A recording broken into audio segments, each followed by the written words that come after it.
Good morning. Good morning. I have to say, I want to go on the record. I want to be perfectly clear. I, too, am with her. So, and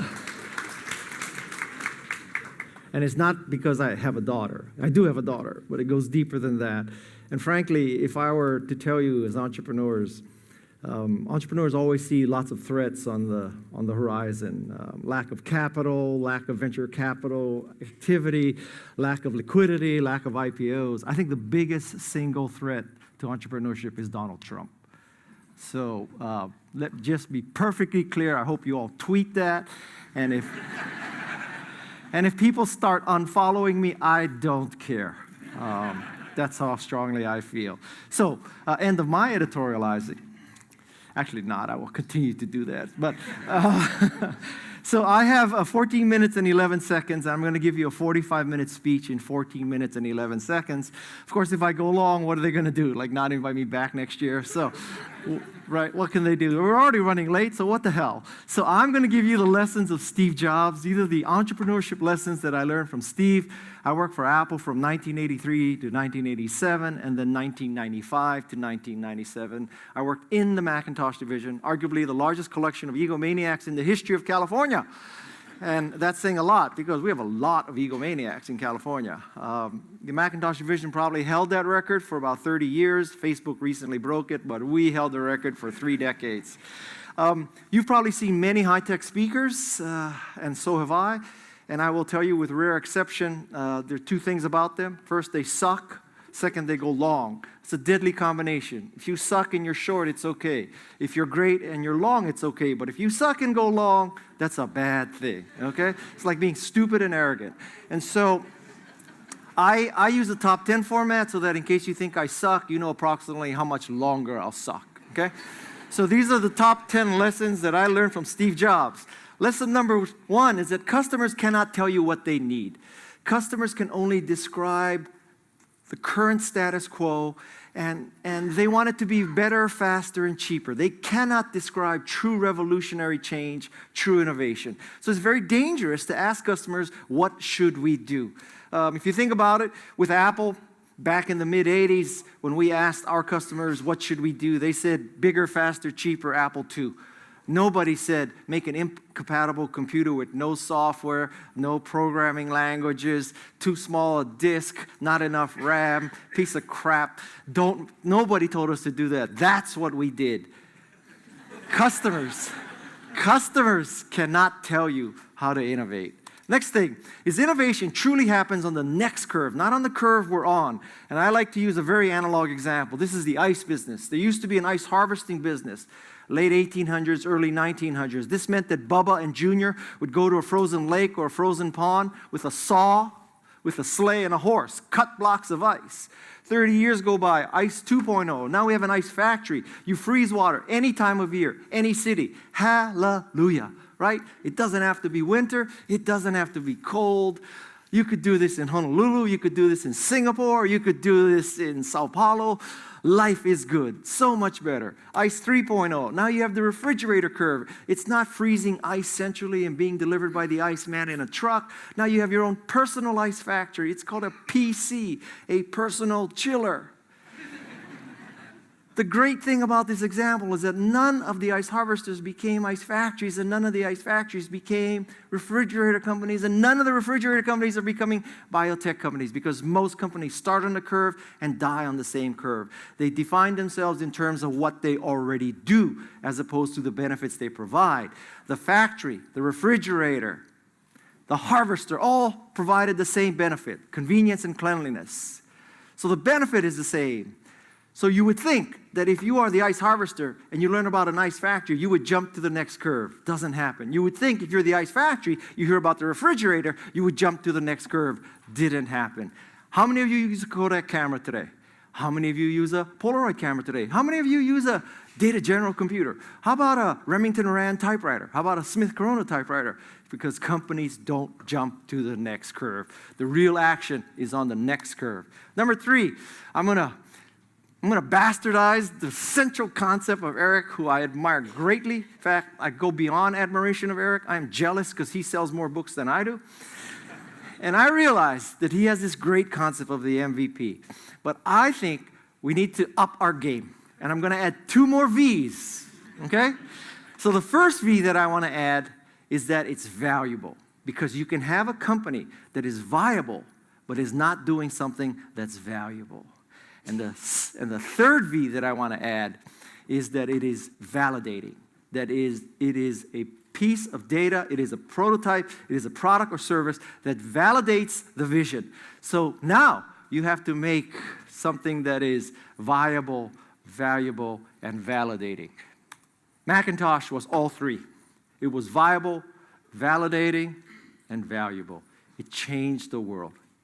You know, to use an anti-example with Apple, today, Apple could decide to go into the laser printer business, go back into the business, right? You go to the Apple store, you buy a Macintosh, you buy an Apple laser printer. That would be viable. People would buy it. Is it valuable? Not at all. The world doesn't need another laser printer. Does it validate anything about Apple's vision? Not at all. It's just a printer. So I'm asking you to up your game. Make a MVP. Number 4, I learned from Steve that big challenges cause big changes. If you want to have a big change, you have to challenge people big. You don't just say, well, let's just ship another personal computer. Let's just do, Snapchat for old people. You need to have a big challenge. And I tell you, when Steve presented us with the challenge for Macintosh, it wasn't about shipping another computer. It is about preventing worldwide domination by IBM, to prevent a totalitarian world, George Orwellian world. My favorite picture of Steve Jobs, right? Big challenges create big results. Number 5, what I learned from Steve is if you look at Apple, maybe until too recently, less is more. Maybe Apple went too far when they went to USB-C because apparently Apple employees, they don't have to stick an SD card in their computer. Apparently they never have to present, so they don't need outgoing video. Apparently they love dongles. I don't understand this, I admit it. But generally speaking, less is more. And I'll show you 2 slides that illustrate this concept. This is a Steve Jobs slide. Let us decompose this slide. Big graphic, right? The text, iTunes, 200-point font. The text, the best Windows app ever written, 90-point font. How many of you have presentations where the smallest font is 90 points? None of you. This is Steve Jobs. Steve Jobs at his best. By contrast, where the theory apparently was more is more, is Bill Gates. Now you tell me, which is the better slide? This one or this one? Now, both people became very successful and billionaires. I would make the case that Bill Gates overcame his slides to become a billionaire. So yes, you can have slides like this and still succeed. Okay, it's not as simple as make the font bigger and reduce the text and you'll be the next Steve Jobs. It's not that simple. But I tell you something, when you have slides like this, you are not doing yourself a favor, okay? Less is more. Number 6 that I learned from Steve, and you may be shocked because Steve isn't known for changing his mind. He's known for always being right. But it's actually not true. And I'll show you a very good example of Steve Jobs reversing himself. When the iPhone was first introduced, basically it was a closed system. If you wanted to create apps for the iPhone, it had to be a Safari plugin, right? And he did this because he wanted to keep the iPhone secure and reliable. Now, when he said this when iPhone was announced, all the experts, all the journalists, all said, Steve, we're not worthy, you're so right. Close the iPhone. We want it secure and reliable. A year goes by, and he reverses himself, 180 degrees. Now he opens up iPhone so you can write any kind of app. Again, the experts said, Steve, we're not worthy. This is genius, opening up the iPhone.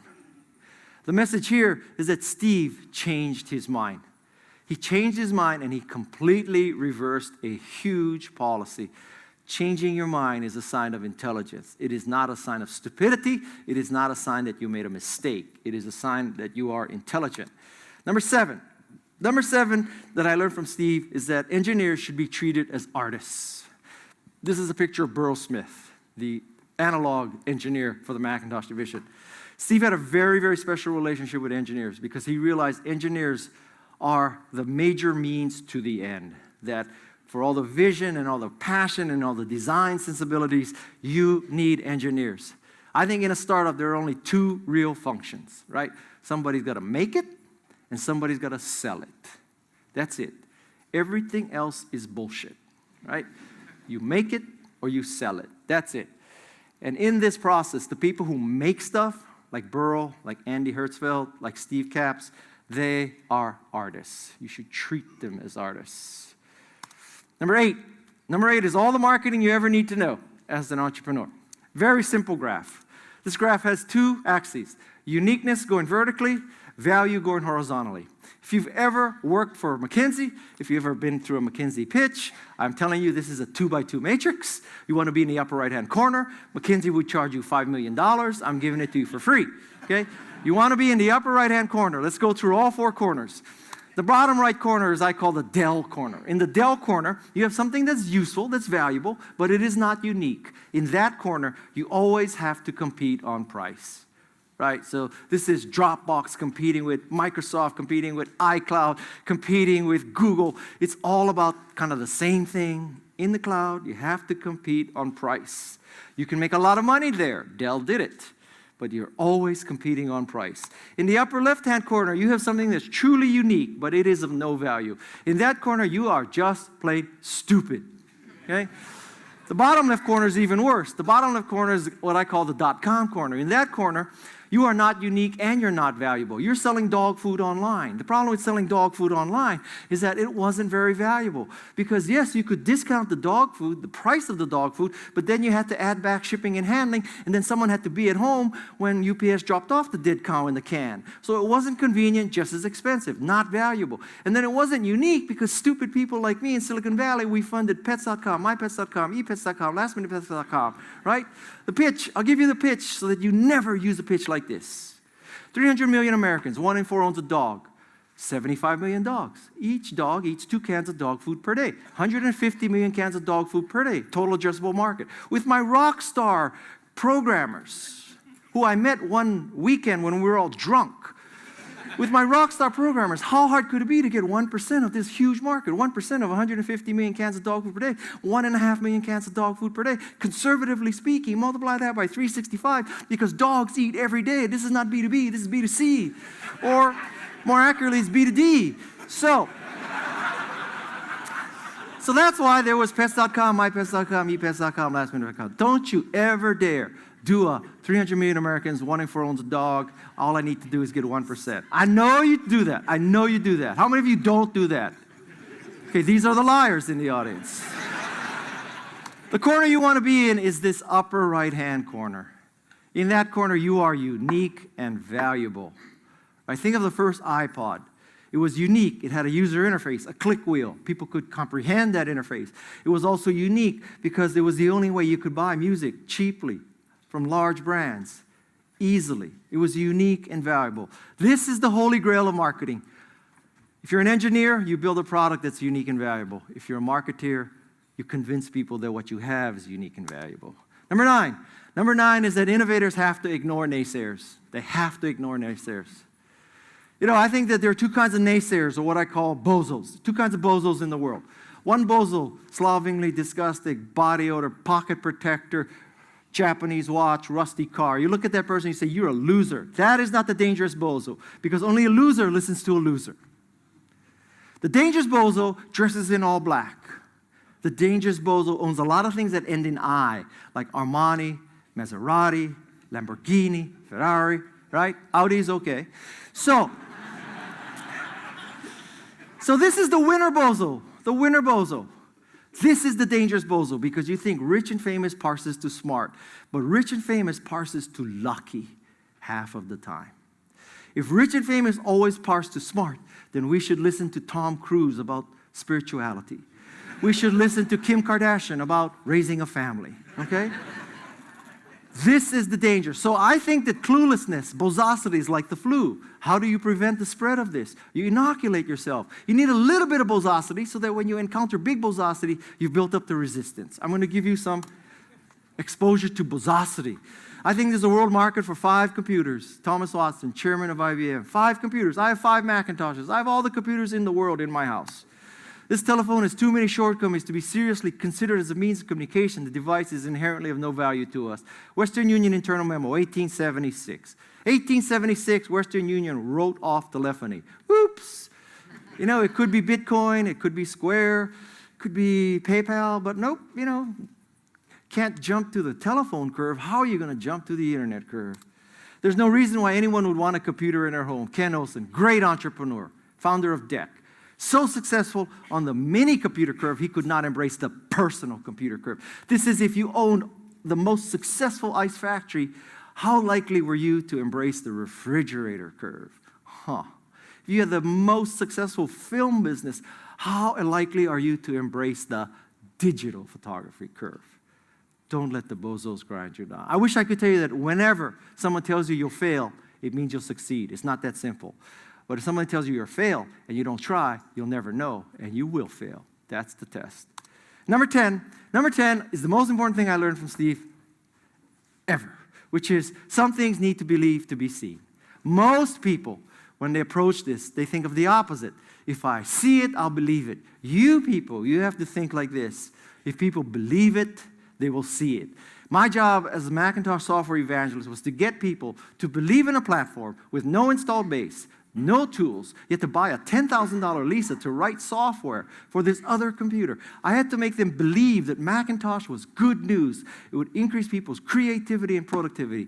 And if enough developers believed and wrote software, Macintosh could then be true and seen. So for entrepreneurs, this is your approach to life. You have to get people to believe so they can see. That's how entrepreneurship works. That's why Apple became the first $700 billion company. My last two slides. I'm chief evangelist of a company called Canva, and I cannot resist the ability to tell you to please try Canva for your graphics, because if you want great graphics, that's the way to go. But this end of my editorializing, remember, I'm with her, I'm also with Canva, and I want you to change the world. That's what you're here for, okay? It's to make meaning, not to make money. Like, think of Google that democratizes information. Think of Apple that democratizes computer. That's what you want to do. You want to change the world. And these are the top 10 lessons that I learned about entrepreneurship and innovation from Steve. Thank you very much. Thank you very much.